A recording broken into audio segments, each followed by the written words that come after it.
बीरबल का जादुई चिराग।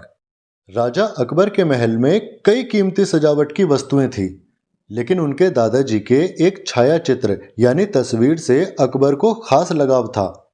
इस छाया चित्र को अकबर ने अपनी पलंग के सामने दीवार पर टंगवाया हुआ था। एक दिन अचानक अकबर का कमरा साफ करते हुए उनके सेवक से वह तस्वीर टूट गई। सेवक ने घबराकर उस तस्वीर को जोड़ने की बहुत कोशिश की, लेकिन वो नाकाम रहा। हार कर उसने टूटी तस्वीर कूड़ेदान में फेंक दी और दुआ करने लगा कि राजा को इस बारे में कुछ भी पता न चले। कुछ देर बाद महाराज अकबर जब महल लौटे तो उन्होंने देखा कि उनकी प्रिय तस्वीर अपनी जगह पर नहीं है। राजा ने सेवक से उस तस्वीर के बारे में पूछा तो सेवक डर के मारे कांपने लगा।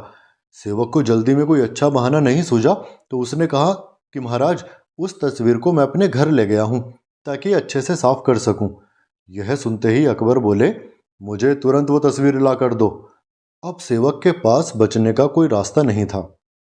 सेवक ने महाराज अकबर को सच सच बता दिया कि वो तस्वीर टूट चुकी है। यह सुनकर राजा अकबर आग बबूला हो गए। क्रोध में राजा ने उस सेवक को फांसी की सजा सुना दी। राजा ने कहा, झूठ मैं बर्दाश्त नहीं करता हूं। जब तस्वीर टूट ही गई थी तो झूठ बोलने की क्या जरूरत थी। अगले दिन इस घटना के बारे में जब सभा में जिक्र हुआ तो बीरबल ने इस बात का विरोध किया। बीरबल बोले कि झूठ हर व्यक्ति कभी ना कभी बोलता ही है। किसी के झूठ बोलने से अगर कुछ बुरा या गलत नहीं होता तो झूठ बोलना गलत नहीं है। बीरबल के मुंह से ऐसे शब्द सुनकर अकबर उसी समय बीरबल पर भड़क गए। उन्होंने सभा में लोगों से पूछा कि कोई ऐसा है जिसने यहाँ झूठ बोला हो। सबने राजा को कहा कि नहीं, वो झूठ नहीं बोलते। यह बात सुनते ही राजा ने बीरबल को राज्य से निकाल दिया और कहा, बीरबल, तुम्हारी जगह कोई और मंत्री होता तो उसे धक्के मारकर महल से बाहर निकलवाता। राज दरबार में निकलते समय बीरबल ने भी कहा, महाराज, वचन देता हूं इस विषय में आप स्वयं मुझसे माफी मांगेंगे। इसके बाद बीरबल ने ठान ली कि वो इस बात को साबित करके रहेंगे कि हर व्यक्ति अपने जीवन में कभी ना कभी झूठ बोलता है। बीरबल के दिमाग में तरकीब आई, जिसके बाद बीरबल सीधे सुनार के पास गए और जौहरी से एक नकली सोने का चिराग बनवाया जो देखने में बिल्कुल असली और खूबसूरत था। अब बीरबल ने झूठी खबर फैला दी कि उसे पीर बाबा ने सोने का अद्भुत चिराग दिया है जिसे रगड़ने पर उसमें से सोने की अशर्फियां निकलती हैं। खबर राजा अकबर के दरबार तक पहुंची। अकबर ने सोचा, बीरबल करामाती इंसान है, उसके साथ ऐसा चमत्कार होना कोई बड़ी बात नहीं है। या हो सकता है बीरबल ने अपनी बुद्धिमत्ता से किसी पीर बाबा को खुश कर दिया हो और पीर बाबा ने बीरबल को वो चमत्कारी चिराग दे दिया हो। अकबर ने चिराग के बारे में जानने के लिए अपने दूत को बीरबल के पास भेजा, पर बीरबल ने यह कहकर कि मेरे पास कोई चिराग विराग नहीं है, दूत को लौटा दिया। अब अकबर की उत्सुकता और बढ़ गई। हो न हो बीरबल चिराग के बारे में छिपा रहा है। अब राजसी फरमान के साथ बीरबल को अकबर के दरबार में लाया गया। अकबर ने बीरबल से पूछा, क्यों बीरबल, कितनी अशर्फियां जमा कर ली चिराग घिस घिस कर। एक भी नहीं महाराज, बीरबल ने कहा। क्यों, क्या पीर बाबा के चिराग से अशर्फियां नहीं निकलती? अकबर ने तंज के साथ पूछा। निकलती होंगी महाराज, बीरबल ने कहा।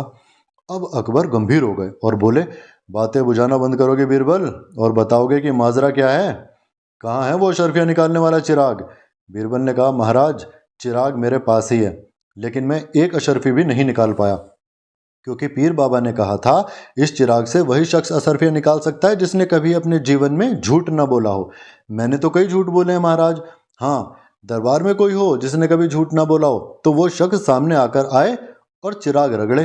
राजा अकबर बोले, ठीक है, क्या दरबार में ऐसा कोई व्यक्ति है जिसने अपने जीवन में कभी झूठ न बोला हो? सभी खामोश थे। बीरबल बोले, जहां पना, अब आप ही अपने शुभ हाथों से चिराग रगड़ दीजिए। बीरबल की बात सुनकर अकबर का सिर झुक गया। उन्होंने कहा, बचपन में मैंने भी कई झूठ बोले हैं, तो मैं इस चिराग को कैसे रगड़ सकता हूँ? इतना कहते ही बादशाह अकबर को यह बात समझ में आ गई कि बीरबल सही कह रहे थे कि इस दुनिया में कभी न कभी सभी झूठ बोलते हैं।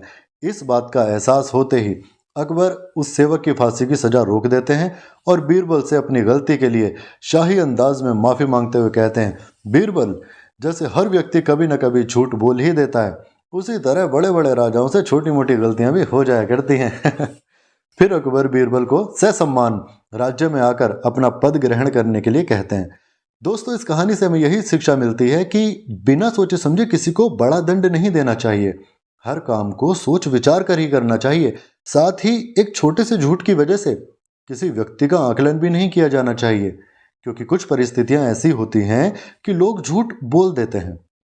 दोस्तों, ये कहानी आपको अगर पसंद आई हो तो प्लीज़ चैनल को सब्सक्राइब कीजिएगा, ताकि ऐसी नई नई कहानियां आने पर आपको पता लग सके। धन्यवाद दोस्तों।